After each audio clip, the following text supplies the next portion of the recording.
எங்களோட திறமையில் எங்களுக்கு தன்னம்பிக்கை இருந்துச்சுன்றா இந்த ரிட்டையர்மெண்ட்டுக்கு தேர் இஸ் நெவர் ஏஜ். இலங்கை மத்திய வங்கியில் நடந்த அந்த குண்டுவெடிப்பு தாக்குதலில் அட்டாக்கில் என்னுடைய பில்டிங்கும் சிதறி வெளியால் பார்க்க தான் ஒரு பெரிய லொரி ஒன்று இருந்துச்சு க்ராஸ் ரோடு. எனக்கு இன்னும் விளங்கி இல்லை அது என்னண்டு தியா பொம் வந்து சத்தம் போட்டார். எனக்கு அது இன்னும் விளங்கி இல்லை. ஆனால்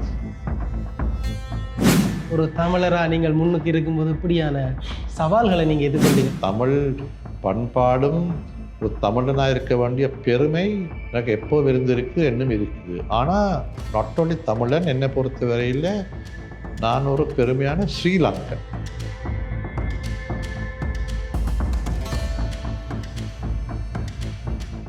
அனைவருக்கும் மாலை வணக்கம். இன்றைக்கு நாங்கள் 40 வருடத்துக்கு மேற்பட்டதாக ஒரு கார்ப்பரேட் வேர்ல்டில் தன்னுடைய காலை பதித்து ஒரு யாழ்ப்பாணத்து பூர்வீகத்தை சார்ந்த ஒரு தமிழ் மகனைத்தான் நாங்கள் இன்றைக்கு அவற்றை அனுபவ பகிர்வை தான் நாங்கள் பெற்றுக்கொள்கிறதுக்கு இங்கே இருக்கிறோம். திரு ராஜேந்திரா தியாகராஜா அவர்களை சஹோ கிரியேஷன்ஸின் ஸ்டூடியோவுக்கு அன்புடன் வரவேற்கின்றேன். உங்களுடைய வாழ்க்கையை எங்களுக்கு சரியான ஒரு இன்ஸ்பிரேஷனாக இருக்கிறது. உங்களை பற்றின ஒரு சாதாரண அறிமுகம் நீங்கள் சொல்லுங்கள். நீங்கள் யார்? ராஜேந்திரா தியாகராஜன்றவர் யார்? ராஜேந்திரா தியாகராஜா ஒரு அவரேஜ் மிடில் கிளாஸ் குடும்பத்துக்கு தான் பிறந்தது. பூர்வீகம் மானிப்பாய் யாழ்ப்பாணத்தில், ஆனால் பிறந்தது கொழும்பில், வளர்ந்தது கொழும்பில் ராயல் கல்லூரியில் தான் படித்து சார்ட்டர்ட் அக்கௌண்டண்ட்டாக தான் குவாலிஃபை பண்ணது. எனக்கு பல்கலைக்கழகத்துக்கு போகிறதுக்கு தகுதி இருக்க இல்லை, அவ்வளோத்துக்கு நான் படிக்க இல்லை. ஆனால் அதுக்கு பிறகு தான் படிக்கிறது ஆர்வம் வந்தது. So I trained as a chartered accountant and very early வாழ்க்கையிலே இங்கிலாந்துக்கு போயிட்டு I did a post graduate degree, business management degree and MBA இங்கிலாண்டில் செய்து அது செய்தது 82-83 கலவரம் நடக்க. இப்போ 83 தான் என்ற இப்போதைக்கு வாழ்க்கை துணைவியையும் சந்தித்து கல்யாணம் கட்டினது ஜூலை 83.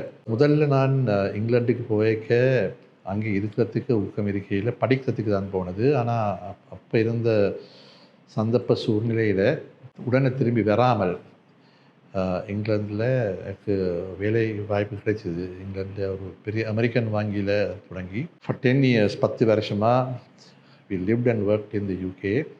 ஆனால் எப்போதும் திருப்பி ஸ்ரீலங்காவுக்கு வந்து இங்கே வாழ்ந்து அபிவிருத்தியோடு கலந்து இருக்கணும்னு அந்த ஆர்வம் இருந்துச்சு. அதனால் 92 திரும்பி வர்றதுக்கு ஒரு வாய்ப்பு கிடைத்தது.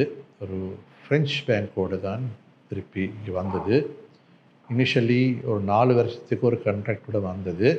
ஆனால் 4வது வருஷத்தில் 96 இலங்கை மத்திய வங்கியில் நடந்த அந்த குண்டுவெடிப்பு தாக்குதலில் நான் அந்த வங்கிக்கு முன்னால் தான் என் ஆஃபீஸ் இருந்துச்சு. அந்த அந்த அட்டாக்கில் என்னுடைய பில்டிங்கும் சிதறி bank was completely into Ashes and I started the bank within 72 hours without 1 cent cash. ஆனால் அதில் தான் ஒரு தீர்மானம் கிடைச்சது. அந்த வரி ஸ்ரீலங்காவிலேருந்து என்னை யாரும் துரத்த விட மாட்டேன். எனக்கு எப்போதும் இங்கிலாந்துக்கு திருப்பி போகிறதுக்கு வாய்ப்பு இருந்துச்சு, ஆனால் திரும்பி போக மாட்டேன். ஸோ ஆஃப்டர் அபவுட் 1 year நான் முதல் ஃப்ரெஞ்ச் பேங்க் ஸ்ரீலங்காவில் இங்கே இருக்கிறதுக்கு அவங்களுக்கு ஊக்கம் இருக்கே இல்லை. அதனால் வங்கியை பூட்டி விற்று வெளியேற்றத்துக்கு ஒரு டிசிஷன் எடுத்தினோம். அப்போ தான் ஸ்ரீலங்காவின் முன்னணியில் இருந்து ஹட்டன் நேஷ்னல் பேங்க் என்று வங்கி தான் இந்த பேங்கின் பிஸ்னஸை வாங்கிச்சு. அத்துடன் நானும் ஒரு தீர்மானம் எடுத்தேன் இங்கே இருக்கிறதுக்கு. அன்று எடுத்த தீர்மானம் தான் இனிஷியலி இப்போ ஆல்மோஸ்ட் 35 வருஷமாக தொடர்ந்து ஸ்ரீலங்காவில் கொழும்பில் தொடங்கிய ஜேர்னி நாடு முழுக்கவும், எஸ்பெஷலி வடகிழக்கு பிராந்தியத்தில் கலந்து அபிவிருத்தியுடன்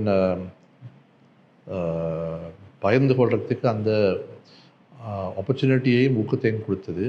The journey and experience I can never forget. அந்த குண்டு வெடிப்பு நடக்கும்போது நீங்கள் உள்ளுக்கு தான் இருந்தீங்களா? எப்படி உங்களோட ஃபீல் இருந்துச்சு? ஒரு தமிழராக நீங்கள் முன்னுக்கு இருக்கும்போது இப்படியான சவால்களை நீங்கள் எதிர்கொண்டீங்களா? வெளியால் சத்தம் கேட்டுச்சு கிரவுண்ட் ஃபர்ஸ்ட் ஃப்ளோர் இருந்து. வெளியால் பார்க்க தான் ஒரு பெரிய லொரி ஒன்று இருந்துச்சு முன்னால் இந்த க்ராஸ் ரோடில். எனக்கு இன்னும் விளங்கி இல்லை அது என்னண்டு. என்ன நோக்கி எங்களை நோக்கி தான் அதை பார்த்து ஏம் பண்ணி எடுக்க தான் என்னோட இருந்த ஒரு வெளிநாட்டு ஃப்ரெஞ்ச் என்னுடைய நம்பர் 2 உள்ளுக்கு இருந்து அவரும் பார்த்துருக்கிறார். அவர் பார்த்து தியா பொம்மெண்டு சத்தம் போட்டார். எனக்கு அது இன்னும் விளங்கி இல்லை. ஆனால் பொம்மெண்டு சத்தம் போடக்கு தான் என் கண்ணாடியிலிருந்து from the glass I got a way natural reaction and came towards the lounge. உள்ளுக்கு அந்த லவுஞ்சுக்கு போய்க்கு தான் எனக்கு முன்னால் ஒரு ஃபயர் பால் மாதிரி, ஒரு நெருப்பு வீழ்ச்சி மாதிரி, the roof collapses like a fire ball. ஆனால் பின்னால் திரும்பி பார்க்க நான் இருந்த அந்த அந்த கண்ணாடி ஒரு சைக்ளோன் மாதிரி அந்த வுடன் ஃப்ரேம் மிரர் என்ன நோக்கி ஒரு சைக்ளோன் மாதிரி சுனாமி மாதிரி வந்துருச்சு. Just 2 minutes I escape right. And then of course எல்லாரோடையும் வி வென் டவுன். முன்னுக்கு போய்க்கே நாங்கள் இருந்த ஃபர்ஸ்ட் ஃப்ளோர் ஒரு எஸ்கலேட்டர். அந்த எஸ்கலேட்டர் நின்று கீழே ஆக்கள் சத்தம் போட்டு வந்துருந்தாங்க சிங்களத்தில் புலி என்று. கீழேயும் போக முடியல. சைட் டோ ஃபயர் எஸ்கேப் ஒரு அந்த ப்ரீவியஸ் வீக் தான் நாங்கள் ஒரு ஃபயர் எஸ்கேப்புக்கு ஒரு ட்ரில் ஒன்று செய்து கொண்டிருந்தோம். அப்போ தான் தெரிய வந்துச்சு சைடில் ஒரு சைட் டோ இருந்தது. அந்த சைட் டோவை கட்டிட்டு கீழே இறங்கி பாப்வேருக்கு மேலே ஏறி பேங்கஸ்ரான் மாவட்டத்துக்குள்ளால் ஏறி முன்னுக்கு போக முடியல. And we had to run away towards the Hilton with a whole group of people. So அந்த அனுபவம் தான் அதுதான் இப்போ நான் திருப்பி பார்க்க வருஷக்கணக்காக ஆக்கள் எக்கனாமியை பற்றியும் முன்னேற்றத்தை பற்றி கேட்க ஐ டேர்ன் பேக் அண்ட் சே இப்போ நாங்கள் இருக்கிற நிலைமையில் கிரனேட்ஸ் எங்களுக்கு முன்னால் போகிறது இல்லை, பம்ப்ஸ் எங்களுக்கு முன்னால் இருக்கிற இல்லை. அந்த சூழ்நிலையில் எங்களுக்கு இப்போ ஃபேஸ் பண்ணியிருக்கிறது மேன்மேட் மனிதர் செய்த வினை. அதை அன்வைண்ட் பண்ணுறது மனிதன் தான். as long as there isn't a conflict or a terrorism, இந்த economic challenges ups and downs இது ஒரு அன்இவன் ரோட் மாதிரி. அதுதான் இங்கே இருந்து இந்த எக்கனாமியோடு வளர்ந்து முன்னேறி கொண்டு போகிறதுக்கு அந்த ஊக்கம் இருக்கிறது. Because there is no conflict, and that is the advice நான் நெக்ஸ்ட் ஜெனரேஷனுக்கு கொடுக்கறது. அந்த இந்த இப்போ இருக்கிற சூழ்நிலை அந்த 80s இருக்கிற அந்த நான் நினைக்கிறது தட் லெவல் கம்பேக். ஸோ அந்த நம்பிக்கையோடு தான் நாங்கள் முன்னுக்கு கொண்டு போகணும். உங்களோட ஒரு மறக்க முடியாத ஒரு அனுபவம் அதிலிருந்து மீண்டு இன்றைக்கு அதுக்கு பிறகு நீங்கள் ஹெட்னஷல் வங்கியிட சிஇஓ எந்தெந்த ஆர்கனைசேஷனில் எந்தெந்த பொசிஷனில் இருந்து நீங்கள் உங்களுக்கு சொல்லக்கூடிய மாதிரி இருக்கு? ஸோ நான் முதல்ல தொடங்கினது இங்கிலாந்தில் one of the largest banks in the world today. இப்போ அதுக்கு சொல்கிறது ஜேபி மோர்கன் சேஸ் அண்டு முதல் பேர் சேஸ் மேன்ஹட்டன் அண்டு தான் அமெரிக்காவிலே இந்த டாப் 3 பேங்க்ஸில். நான் லண்டனில் started as a assistant treasurer and then became a vice president at 28. Came back to Sri Lanka. French bank கூட தான் ஸ்ரீலங்காவுக்கு வந்தது. இண்டோஸ்வேஸ் அண்டு அதிலும் வைஸ் பிரசிடெண்ட்டாக தான் வந்தது இங்கே ஸ்ரீலங்காவில். HNBவில் நான் உடனடியாக 96 சிஇஓவாக வரவில்லை. முதல் 8 வருஷமும் ஏஜிஎம்மாகவும் டிஜிஎம்மாகவும் இருந்து one experience was when you go from a foreign bank ஒரு 70 பேரோட ஒரு சின்ன ஸ்டாஃப் 1 பிரான்ச் கொழும்பில் இருந்து இங்கே ஒரு சமுத்திரம் மாதிரி with 5,000 with branches all over the place. The first thing நான் நினைக்கிறேன் எனக்கு இந்த சக்ஸஸ் இஃப் அட் ஆல் நான் கொண்டு வந்த கல்ச்சரை இந்த புது வங்கிக்குள்ளால் கொண்டு போயில்லை. நான் அந்த வங்கியுடன் அவங்களோட கலாச்சாரத்தோடையும் அவங்களோட வேல்யூஸையும் எம்ப்ரேஸ் பண்ணி I became one of them without changing. என்னுடைய வேல்யூஸ் அண்ட் மை பிலீஃப்ஸை மாற்றாமல் ஆனால் புது என்வாயர்மெண்ட்டோட blend பண்ணி அல்லாட்டி நான் நினைக்கல அவங்களோட ரெஸ்பெக்டை எடுத்திருப்பேன். And so first 8 years was as a corporate management officer, and the next 10 years was as the CEO. And that came. And I took a decision 6 months before my due date of retirement. I have done my part. 10 வருஷம். So எனக்கு அது 2 cycles, 5 years and 5 years. முதல் 5 years restructuring, learning, developing. Next 5 years growth and development, acceleration. அதுக்கு பிறகு எனக்கு பிறகு வர வேண்டிய ஆளுக்கு சான்ஸை கொடுத்துட்டு looked at a next challenge. The next challenge was I looked at NDB. They invited me to come. அது HNBயை விட சிறிய பேங்க், ஆனால் வெரி வெரி ஸ்ட்ரக்சர்ட் பேங்க். அது அந்த again it was formed with the support of a lot of people from the international Citibank என்று சொல்கிறது. அதனால் அந்த கவர்னன்ஸ், கம்ப்ளையன்ஸ், ரெகுலேஷன்ஸ், ஸ்ட்ரக்சர் என்று சொல்கிற அந்த ஸ்ட்ராங் பெட்டி வந்து ஒரு பவுண்டரி மாதிரி வடிவாக செய்த ஒரு பிஸ்னஸ் மாடல் உண்டு.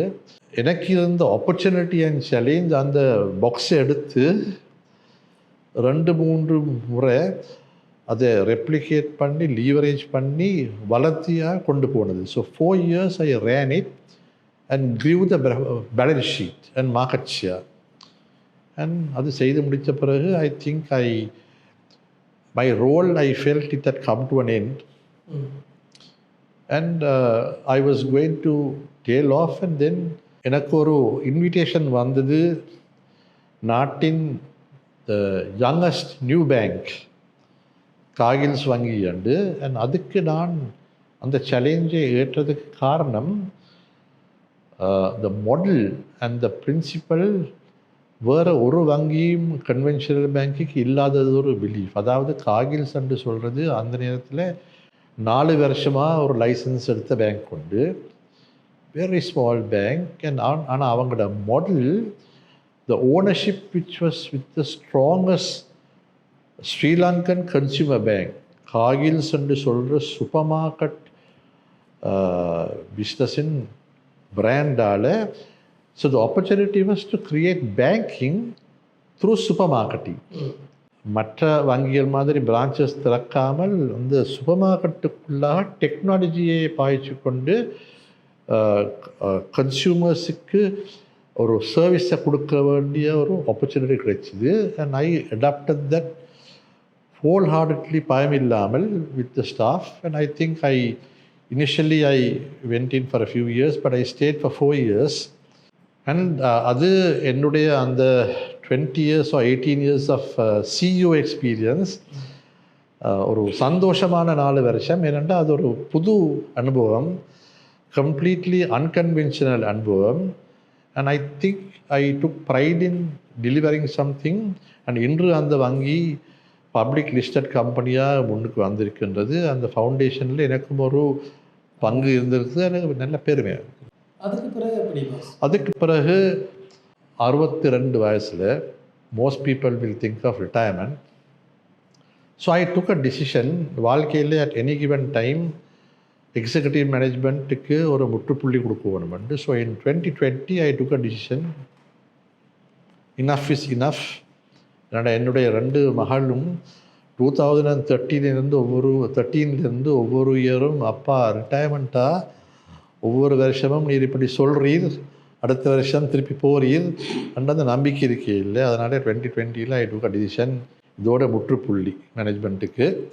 But I will keep my intellectual thing out. So இப்போ ஒரு 4 வருஷமாக I sit in about 3 or 4 company boards. ஒரு இண்டிபெண்ட் டிரெக்டராக நான் இருக்கிறேன். ஆனால் நான் 2 ஸ்டார்ட் அப்ஸுக்கு ஒரு ஃபவுண்டேஷன் கொடுத்துருக்கேன். ஸ்டார்ட் அப்னு சொல்கிற நியூ கம்பெனிஸ் டெக்னாலஜியுடன் 62 வயசில் புது உற்சாகத்துடன் பார்த்து கொண்டிருக்கிறேன். One is a payments company, digital payments company. 7 வருஷமாக பேபிள்ஸ் and I have been co founder. இப்போ நான் சேர்மனாக இருக்கிறேன் அதில்.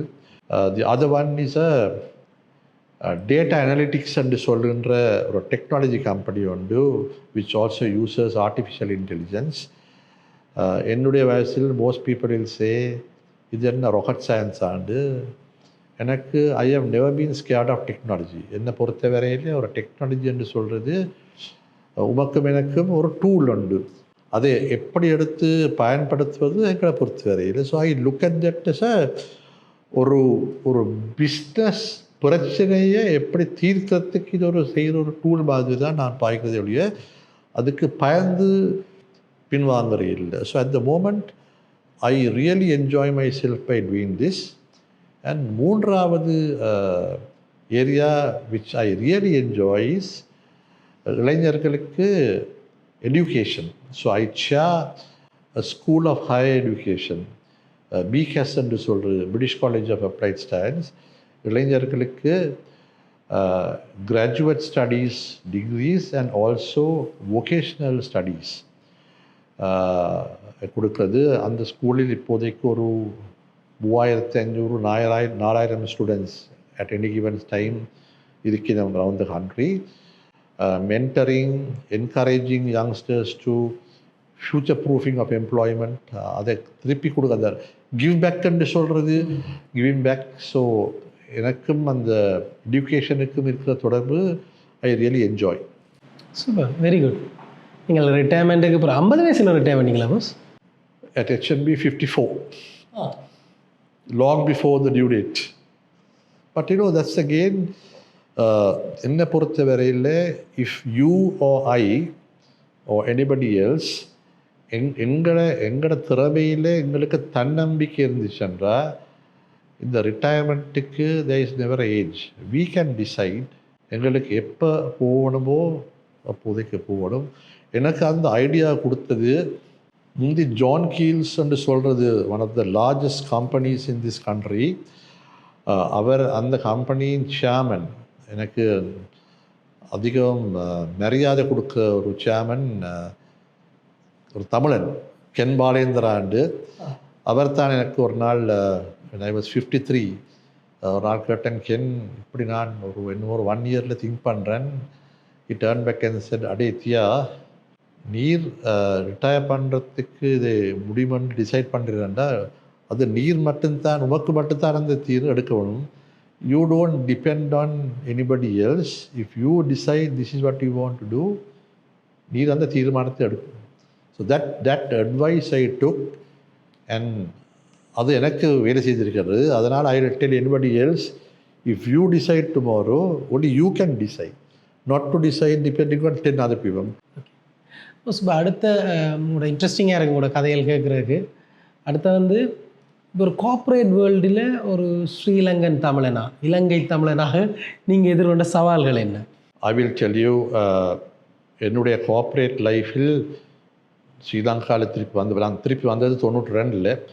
92லேருந்து I would say almost half the time was during இந்த பிரச்சனை, அண்ட் மற்ற half was பிரச்சனை முடிஞ்ச பிறகு. ஆனால் என்னை பொறுத்த வரையில் யாருக்கும் நான் தலை குனிஞ்ச இல்லை. என்னை பொறுத்த வரையில் இதுவரைக்கும் நான் யாருக்கும் தலை குனிஞ்ச இல்லை. மரியாதை கொடுத்துருக்கிறேன், ஆனால் தலை குனிஞ்ச இல்லை. செகண்ட் திங் இஸ், என்னை பொறுத்த வரையில் என்னுடைய தமிழ் பண்பாடும் ஒரு தமிழனாக இருக்க வேண்டிய பெருமை எனக்கு எப்போ இருந்திருக்கு, இன்னும் இருக்குது. ஆனால் நாட் ஓன்லி தமிழன், என்னை பொறுத்த வரையில் நான் ஒரு பெருமையான ஸ்ரீலங்கன். என்னை பொறுத்த வரையில் நாட்டுக்கு கம்ஸ் ஃபன். அண்ட் அந்த பிரின்சிபல்ஸை நான் ஃபாலோ பண்ணியிருக்கிறேன். அதனால் ஐ ஆம் ஏபிள் டு, எனக்கு தமிழ் மட்டும் இல்லை, I speak Sinhalese, I speak English. என்னுடைய இப்போ HNB மாதிரி ஒரு பெரிய வங்கி ஒன்று லீட் பண்ணிக்க எல்லா இடத்துலையும் எல்லா மதத்தோடையும் இருக்குது. அதனால் நான் இந்த என்ன தமிழனா பார்த்து கொண்டு தலைகீழ போட்டோ பயன்பட்டோ இல்லை, என்ன திறமையை தான் முன்னுக்கு போட்டு கான்ஃபிடென்ஸோடு போயிருக்கின்ற வழியில்.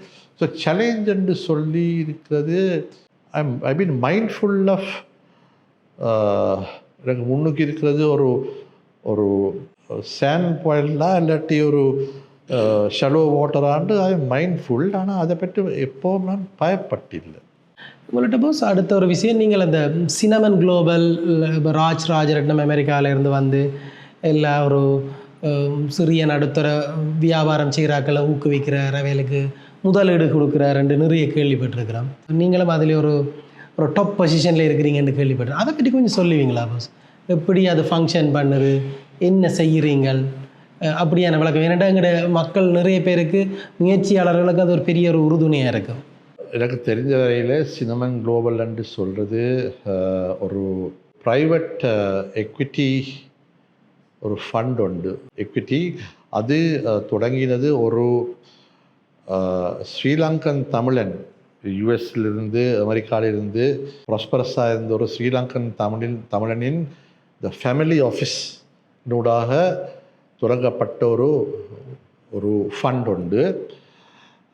ஸ்ரீலங்காவில் அந்த ஃபண்டின் ஃபோக்கஸ், அதாவது ஊக்கம் என்னென்னா சிறுபான்மையான வியாபாரங்கள், micro and SME businesses, entrepreneurship எடுத்து அவர்களின் ஒரு வளர்ச்சிக்கு ஊக்குவிக்கிறதுக்கு அந்த கேபிட்டல் கொடுக்கறதுக்கு தான் இந்த ஃபண்டின் ஊக்கம்.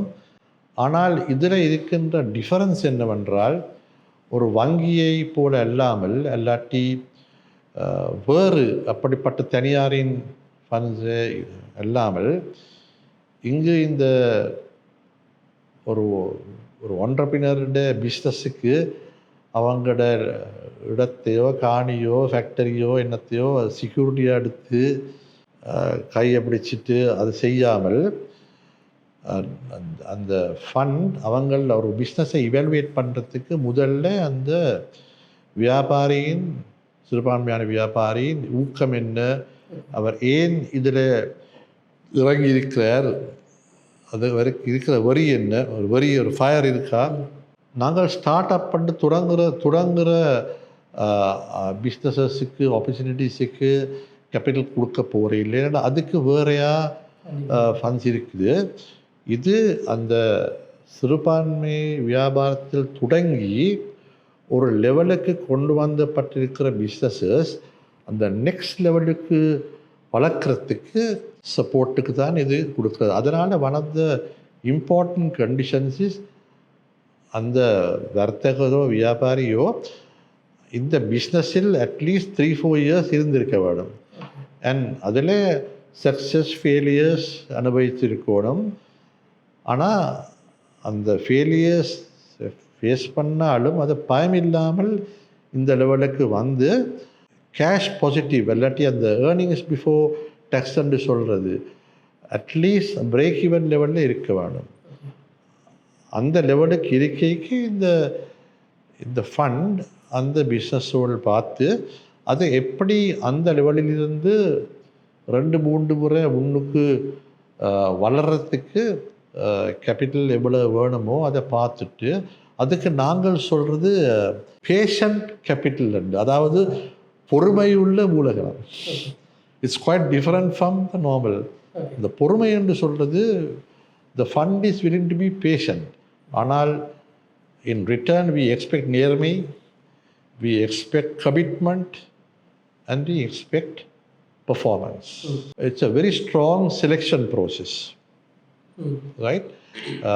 Before they decide on the final selection. ஆனால் ஒவ்வொரு வருஷமும் ஒரு 6-7 இன்வெஸ்ட்மெண்ட்ஸை செலக்ட் பண்ணிவிட்டு அது அந்த 6 செலக்ட் பண்ணுறது சம்டைம்ஸ். இப்போ last year we would have gone through about 50 opportunities digital பண்ணி இவாலுவேட் பண்ணி தான் செய்திருக்கின்றது. அதனால் பொறுமையும் இருக்கின்றது. ஆனால் ஸ்லோ அண்ட் ஸ்டடி. அண்ட் இதுவரைக்கும் reasonable amount has come from the குடாநாடு அண்ட் வடகிழக்கில் என்று. ஆனால் mandate is not only for வடக்கு, it's for the country as a whole. ஆனால் இப்போதைக்கு இருக்கிற ஆப்பர்ச்சுனிட்டி என்றா இந்த நாட்டில் இருக்கிற 9 ப்ரொவின்சஸை நாங்கள் பார்த்தா இந்த வளர்ச்சி, the lowest lowest at the moment is the வடம். அதனால் we see the highest, அந்த வளர்ச்சிக்கு அந்த biggest opportunity is also in the இந்த ஃபண்டை பொறுத்த வரைக்கும் they see the highest opportunity also in the வடபிராந்தியம், maybe கிழக்கு as well. So that is why the focus is on the வடகிழக்கையுடைய வேற ஒரு காரணமும் இல்லை. உங்களோட அனுபவங்கள் எங்களுக்கு நிறைய விஷயத்தை கற்று தருது பாஸ். இப்போ நீங்கள் எனக்கு சொல்லுங்கள், ஒரு வளர்ந்து வர தொழில் முயற்சியாளர் இல்லாட்டி ஒரு உருவாகி கொண்டு வர தொழில் முயற்சியாளர் இருக்க வேண்டிய பண்புகள் என்ன? முதலாவது அட்ரிபியூட் ஆண்டர்பிரினர்ஷிப் என்று சொல்கிறது இது ஒரு ஸ்ட்ரெயிட் ரோடு இல்லை. வெற்றியை அனுபவிக்கிறதுக்கு முதல்ல வெரி ஆஃபன் முதல் ஃபியூ இயர்ஸ் தோல்வி வரலாம். அண்ட் தோல்வியிலிருந்து தான் பாடம் கற்பிக்கொள்வது. அதனால் one of the biggest attributes is தோல்வி ஃபேஸ் பண்ணிக்க அதில் விழாமல் பயமின்றி முன்னுக்கு ஏறி the way I say is sometimes தோல்வி வரைக்க to take ஒரு step in front, sometimes you take 2 steps behind. அந்த பொறுமை இருக்கணும், பக்குவம் இருக்கணும், and the ability to learn from your mistakes. So one of the very important attributes for an entrepreneur, முதல் முறை தோல்வியை அனுபவிக்கல டோன்ட் கெட் அந்த டிமோட்டிவேஷன் இருக்கக்கூடாது. Other thing you will find I am happy that you are creating this sort of social environment here. ஒரு புது entrepreneur if they start to network தன்னை போல 10 other people, you will find out தான் தனியே இல்லை இந்த ஜேர்னியில். இப்போ நீரே சொல்லுவீர், இப்போ where you started, where you have come today, தோல்வியும் வந்திருக்கு போகணும். It's not a straight road, right? ஒருத்தருக்கு இருக்கிற அந்த அனுபவத்தை மற்ற 10 other பீப்புளோட ஷேர் பண்ணுற அந்த பக்குவமும் இருக்கணும். தென் only you become a strong community in developing entrepreneurship.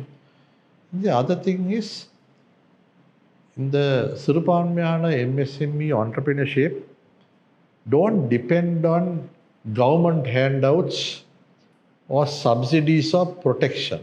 Do it with நீர் அவர் என்ன பிஸ்னஸை செய்தாலும் அதில் அவர் செய்கிறதுல இருக்கிற என்ன அந்த பெருமதி, what is the differentiator in relation to somebody else, அந்த டிஃபரன்ஷியேட்டரில் அவருக்கு இருக்கிற அந்த அந்த தனிமையான டிஃபரன்ஷியேஷன் என்னன்னு அவரே தெரிஞ்சு கொள்ளணும்.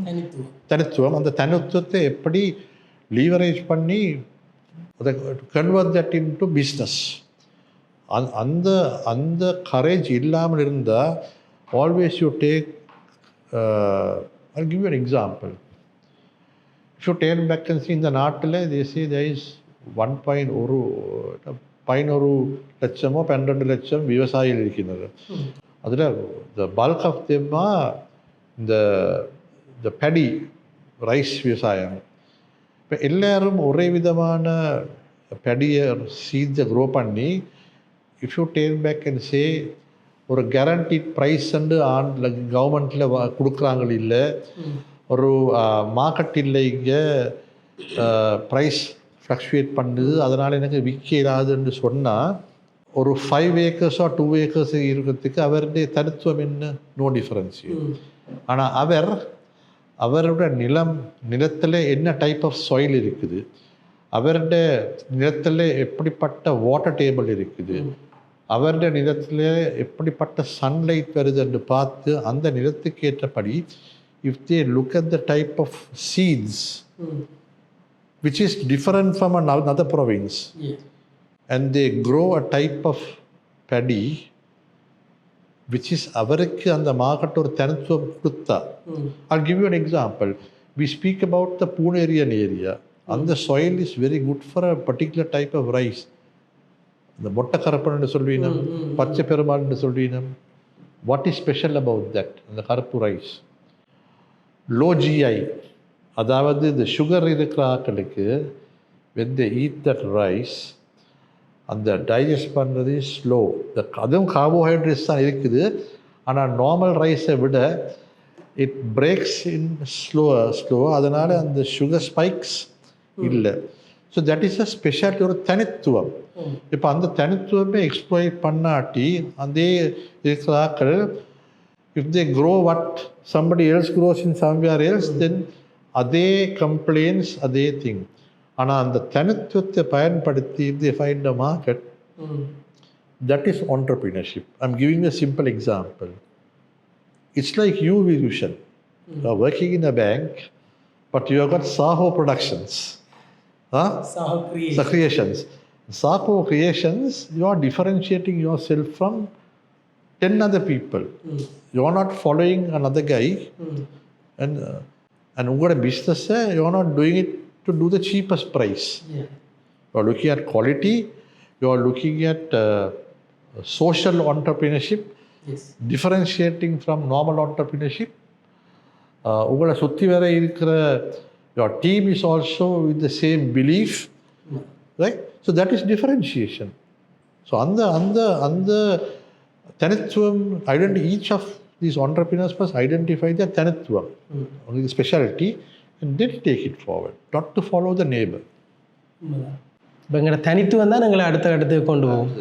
இப்போ இந்த வகையில் ஒரு உதாரணம் பாஸ், பூனகிரி மொட்டைக்கருப்பான்னு சொல்லி இந்தியாவில் அரிசி அடித்து பேக் பண்ணி யூரோப்புக்கு போகுது. இப்போ அங்கே வாங்குறாக்கள் பூனகிரி மொட்டைக்கருப்பான்ற பேரை பார்த்து தான் வாங்கின மொழியை எந்த நாட்டில் இருந்து வந்ததுன்றது. ஸோ அதுக்கு ஒரு ஆதாரம் இருக்குது. இப்போ ஸ்ரீலங்கா சிரமன் இப்போ பிராண்டிங் இருக்குது தானே, ஸ்ரீலங்கா தேயிலையண்டு இருக்குது. அதே மாதிரி ஸ்ரீலங்கா பெனை அண்ட் ஸ்ரீலங்கா இப்படிப்பட்ட மொட்டைக்கருப்பன், you do the branding. And the second thing, இப்போ டெக்னாலஜி இருக்குது, இங்கிலீஷில் சொல்கிறது ட்ரேஸ் ஆஃப் ஒரிஜின். ட்ரேசிங்னு சொல்கிறது ஒரிஜின். இப்போ இந்த பழமோ இந்த ரைஸோ இது எந்த பிரதேசத்தில் எந்த வயலில் வளர்ந்துருக்கிறதுக்கு தெரிஞ்சு கொள்றதுக்கு their technology. And you can actually இந்த barcode மாதிரி in every packet you can actually have like a QR code which gives the trace of origin to say இந்த packet இந்த வயலிலிருந்து இந்த இதிலிருந்து வந்திருக்குன்னு. that is available today, right? So and there are verifying authorities. இப்போ குடாநாட்டில் கூட there is a international organization called Control Union.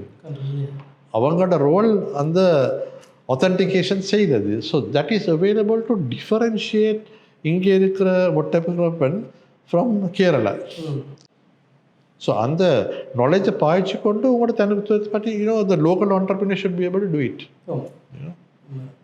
இவ்வளோ நேரம் பொறுமையாக எங்களோட கேள்விகளுக்கு பதில் சொல்லி எங்களோட ஒவ்வொரு இதுக்கும் எங்களை உற்சாகப்படுத்தின உங்களுக்கு மிக்க நன்றிகள்.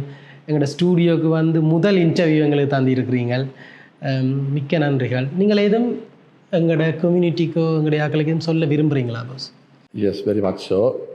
கம்யூனிட்டிக்கு நான் சொல்ல வேண்டியதுண்டா, அது என்னை பொறுத்தவரையில் இப்போ நாட்டுக்கு எழுச்சி தான், மெருமலர்ச்சி என்று சொல்லலாம். இனவாதம் நான் நினைக்கின்றேன் இப்போ ஈழமான அளவு குறைந்திருக்கின்றது, போரும் நான் நினைக்க முடிஞ்சிருக்கின்றது. எக்கனாமிக் சேலஞ்சஸ் 22 வந்த சேலஞ்சஸ் நான் நினைக்கின்றது மோஸ்ட்லி குறைந்திருக்கின்றது. அதனால் பின் பார்க்காமல் முன்னால் தான் பார்க்க வேணும். அண்ட் இளைஞர் சமுதாயத்துக்கு தான் இந்த நாட்டின் வளர்ச்சியோடு பகிர்ந்து கொள்வது அந்த ஊக்கம் இருக்கணும். And somebody who came for 4 years and remained here for 30 years, நான் திரும்பி பார்த்தா no regrets. And I think there is an opportunity for every Sri Lankan, whether either Tamil or Sinhalese or whatever, to be a part of the journey. அதனால் இந்த ஊக்கம், நாட்டின் மெருமலர்ச்சியோடு பகிர்ந்து கொள்ளும் அந்த உற்சாகம் ஊக்கத்தை வாழ்த்துறதுக்கு எனக்கு ஒரு opportunity. And thank you very much for giving me this opportunity to come to Saho Creation Studio and be a part of this conversation. Thank you.